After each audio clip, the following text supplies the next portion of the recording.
to talk to you about people management from good to great. And this talk is for whether you are a manager and you support people, or whether you have a manager. So hopefully you should find something that's helpful for you here today. Now, let me tell you a little bit about myself. Thank you so much, John. He's advancing the slides for me. I appreciate you. I was born and raised in Lima, Peru. This is a picture of me when I was a child. I know, aspiring model, little cheeky there. I lived there for very many years, then moved to the United States, and then, so 2 years or so ago, I've been living in London, in the UK. And I just want to give you more context as to who I am, and since we're going to be spending the next 20 to 25 minutes together. The way that I grew up using a typewriter to do my homework. I grew up saving my change so that I could go to the internet cafe and exchange one sol for 30 minutes of internet so that I could check my Hotmail and my AOL. I hope I'm not aging myself too much here. And at some point, there was this cutting-edge class that I decided to take, next slide please, called Introduction to Computers. Very cutting-edge, the latest. And it was 2 of us per one of these computers, and ever since I started exploring with DOS at the time, I got hooked into tech. And I kept on taking different classes, kept going through my education journey in tech, started working in startups, mid-sized companies. Eventually I landed in Meta, where I was for 7 years. And now, next slide please, I'm Director of Product Design at Bumble, the dating app, helping people find love. One of the most meaningful things that I think I could be working on. And through the years of working, through the years of having different experiences in different companies, I've had a lot of different roles. Next slide, please. These are some of the roles that I've had. And so, I have been a manager. I've also been managed, continue to be managed.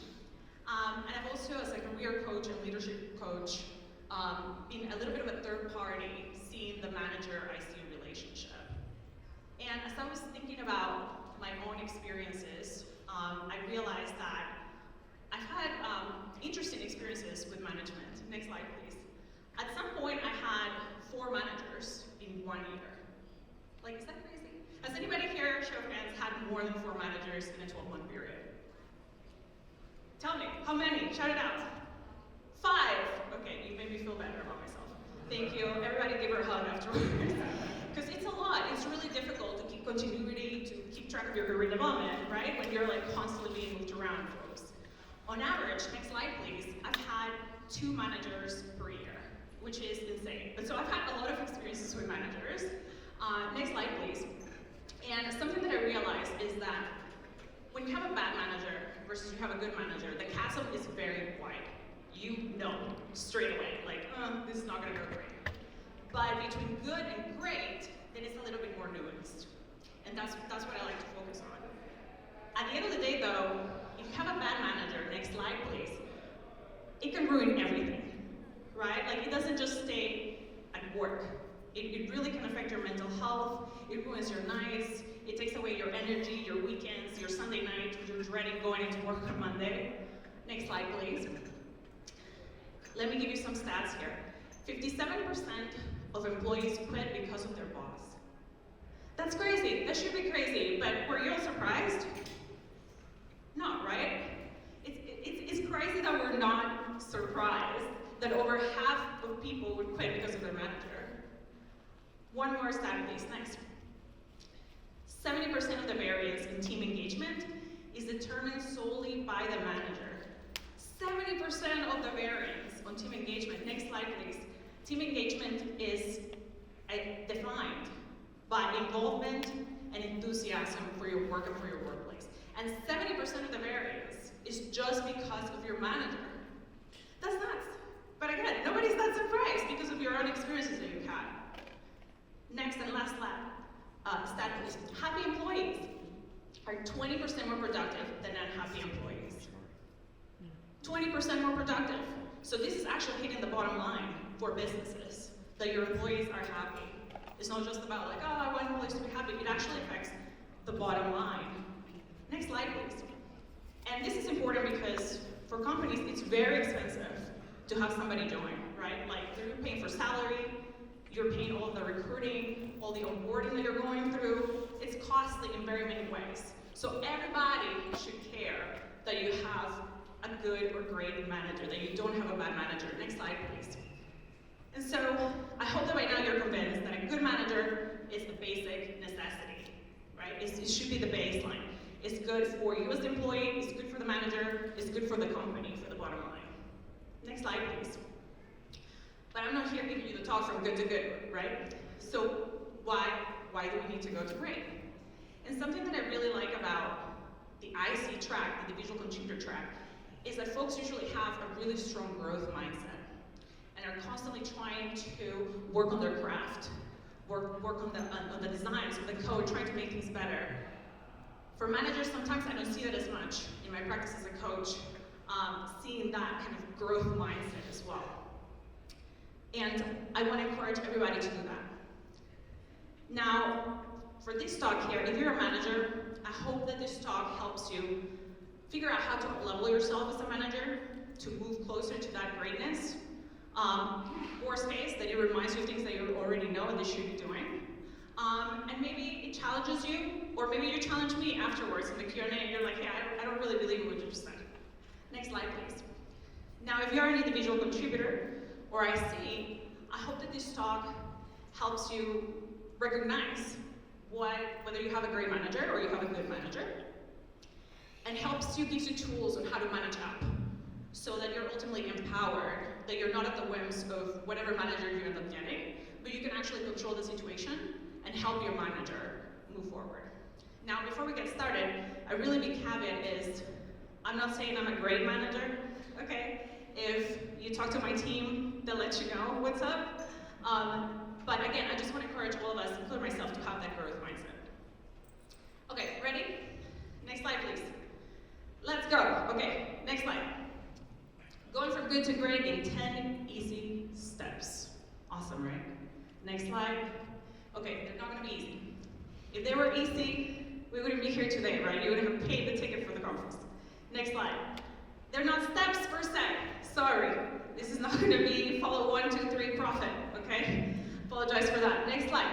So there's more like 10 areas of focus that I'm going to give you. Next, please. And I'm not going to give you answers either. Sorry.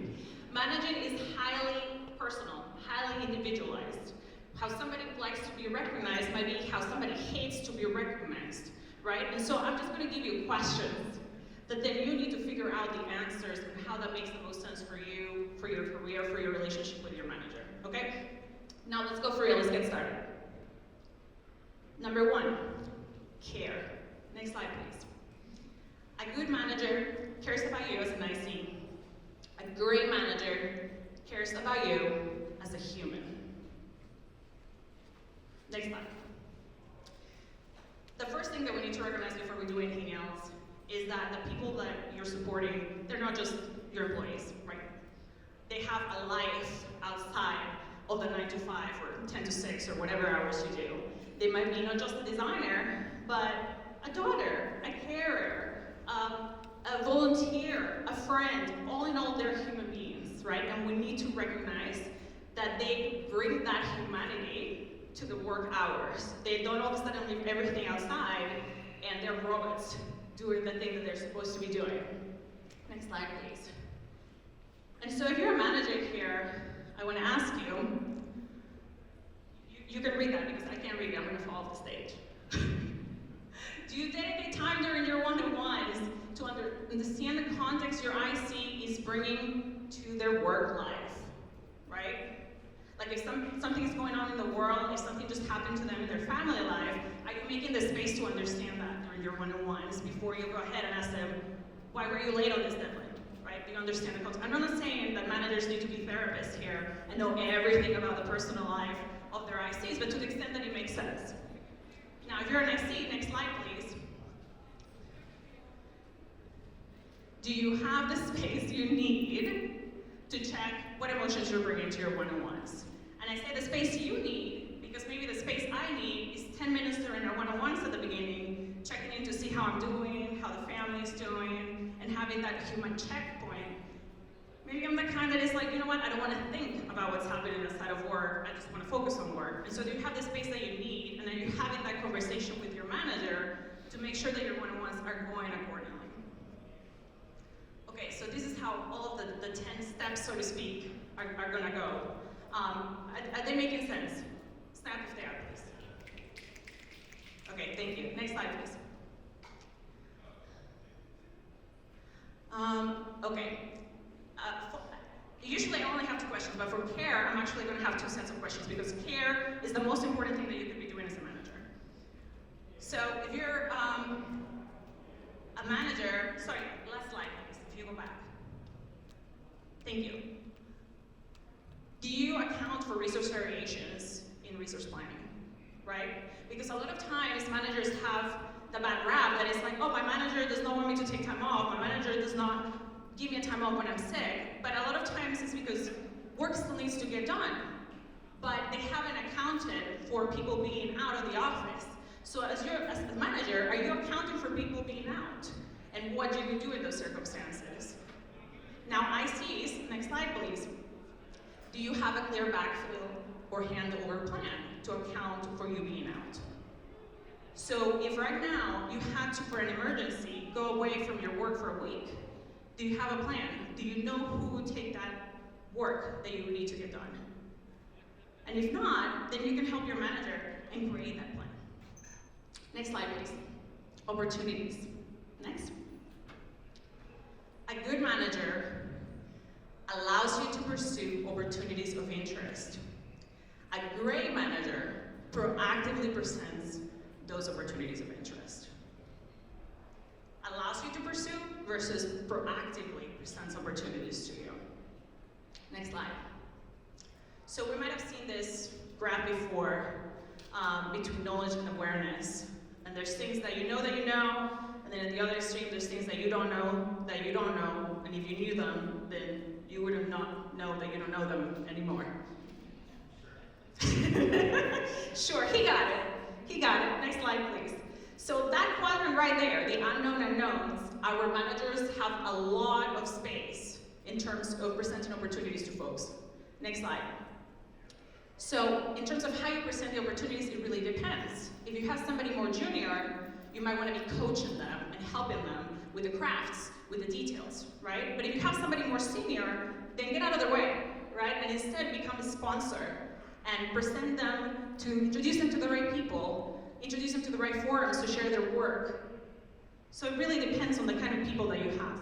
Next slide, please.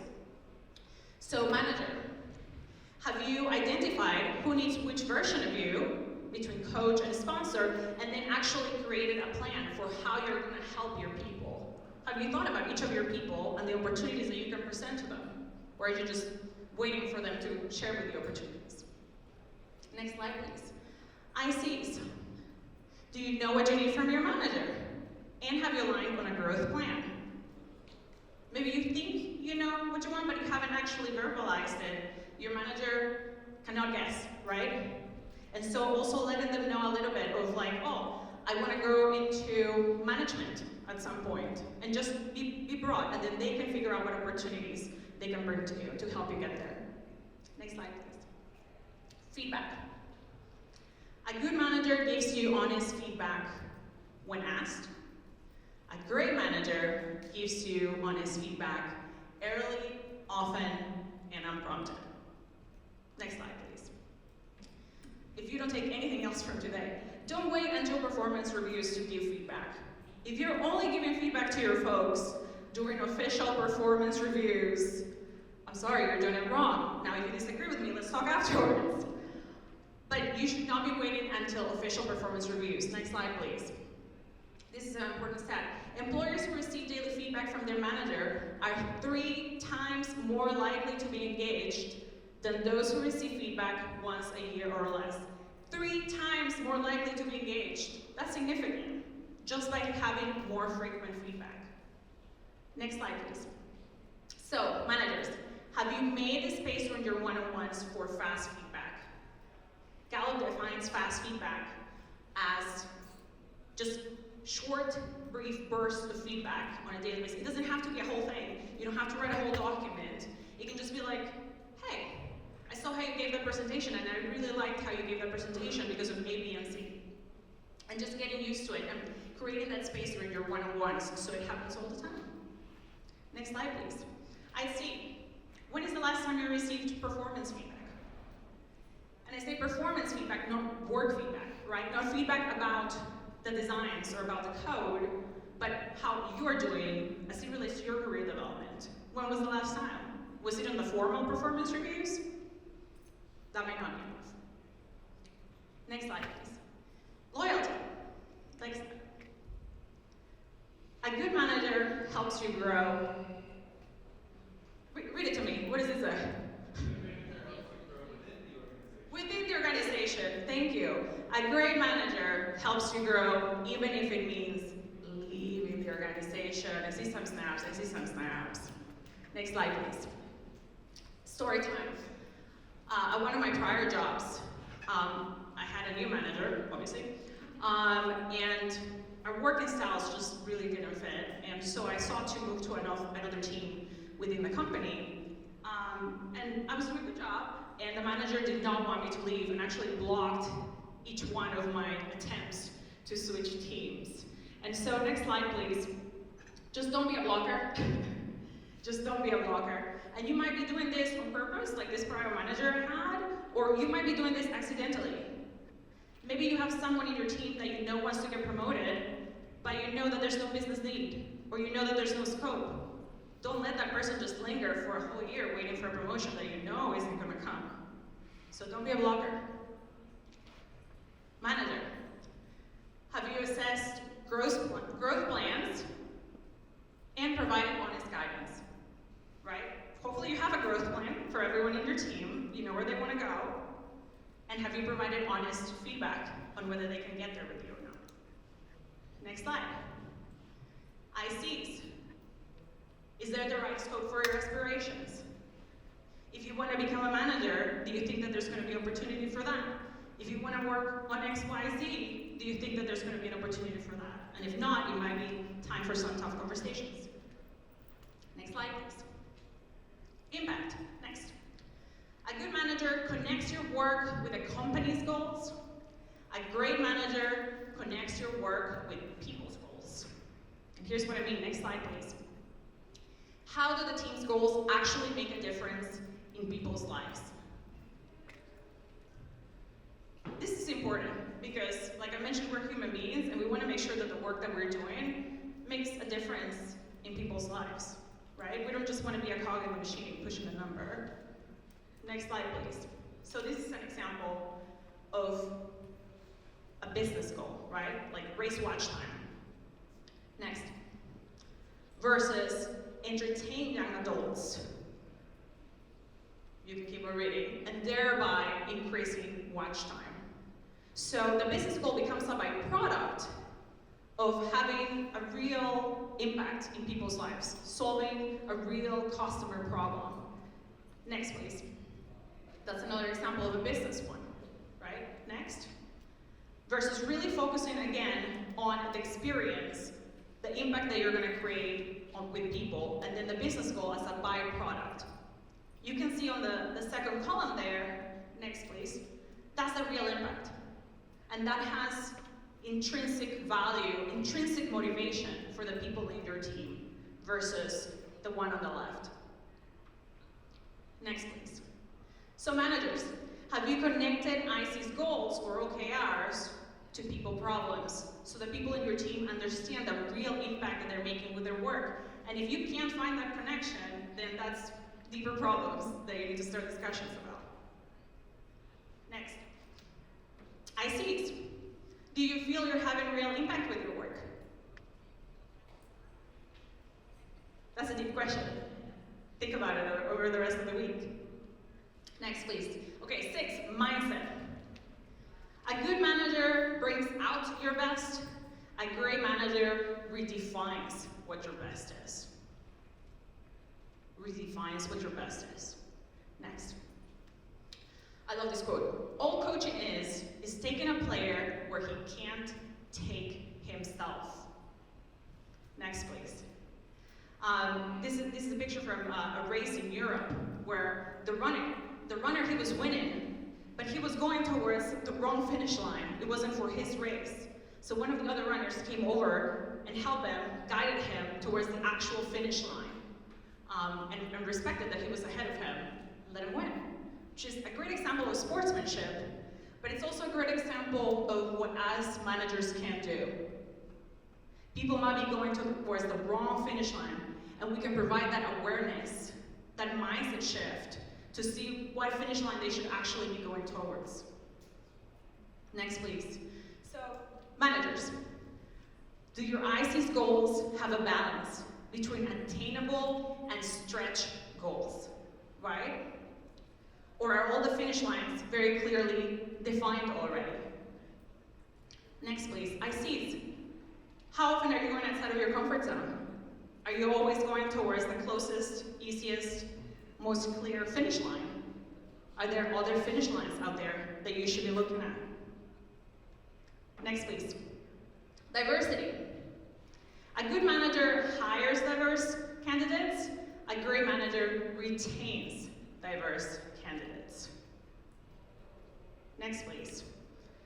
I don't know about y'all, but at some point, at every company, I felt like that yellow chair, where I'm the only one that looks the way that I do, that talks the way that I do, that has my background, or that has my point of view on things. And it's not a great feeling to have. And it's not a sustainable feeling to have over a long period of time. Next, please. So, managers, what would it look like if someone on your team expressed dissent? If there was somebody that did things differently, will they be punished? Would they be rewarded? What kind of space are you creating for your team? Next, please. ICs. How much of your true self are you bringing to your workplace? 100%? Probably not. 20%? Whatever percentage that's comfortable for you, is it sustainable for you to keep bringing that percentage to your workplace? Culture. A good manager develops a team culture of fun. A great manager develops a team culture of trust. Next, please. And trust really associated with psychological safety. Psychological safety enables risk-taking and creativity. It allows you to fail. It gives you a safety net for you to try new things. Next, please. Highest performing teams have one thing in common, Harvard Business Review says, psychological safety. That's the only thing they have in common, psychological safety. Next. So managers, when is the last time someone made an error and they didn't receive retaliation for it, but maybe they were rewarded for making a mistake? So people on your team know that it's okay to push things and maybe sometimes fail. Next, ICs. How comfortable do you feel making mistakes? Are you in a team that allows you to push the envelope, to go outside of your comfort zone and potentially fail? And you want, maybe you will even be rewarded. Next, please. 9, growth. A good manager gives you answers to your questions. A great manager gives you questions so you can figure out the answers on your own. Next, please. If you want something done right, do it yourself. We've all seen that before, right? But false. Delegate. If everything that your team is doing is great because you're constantly there micromanaging, then your team doesn't have the space to make a mistake, which means the team does not have space to grow. And a lot of the times it happens because you're the one constantly there, giving them the answers. Next, please. A coaching book mentions about one-on-ones. For managers, you want to create a dialogue in which you speak only about 1/5 of the time. Now, I'm not saying go into your one-on-ones with a timer, be like, okay, I'm done talking right now. But just use it as a question to ask yourself, just how much are you given the answers? Next, please. So managers, what is the speaking to listening ratio during your one-on-ones? Next, please. ICs, how often do you bring questions versus opportunities to your one-on-ones? It's not all the managers, right? But maybe you're there constantly, but how do I do this? But should I do this now? versus going one step further, preparing a little bit more before your one-on-ones, and just trying to come up with the answers yourself. Present opportunities. 10 and last, almost done here. Je ne sais quoi. Next. With a good manager, you'll know you have a good working relationship. With a great manager, you'll feel you have a good working relationship. Next. They may forget what you said, but they will never forget how you made them feel. Like we've all heard this quote, right? And it's true as well for manager relationships. Next. So managers, how do you feel after your one-on-ones? Do you feel excited, energized, happy? Or do you feel tired, depressed, stressed? Use that as an intrinsic metric. Same for ICs. As an intrinsic metric to see how you feel about your working relationship with your manager. Next, at the end of the day, we all deserve to have great managers. Next, please. We all deserve to be great managers. I'll leave you with this quote. Next, please. Start by doing what's necessary, then do what's possible, and suddenly you're doing the impossible. I hope that this talk helps you get started in that journey. Thank you very much.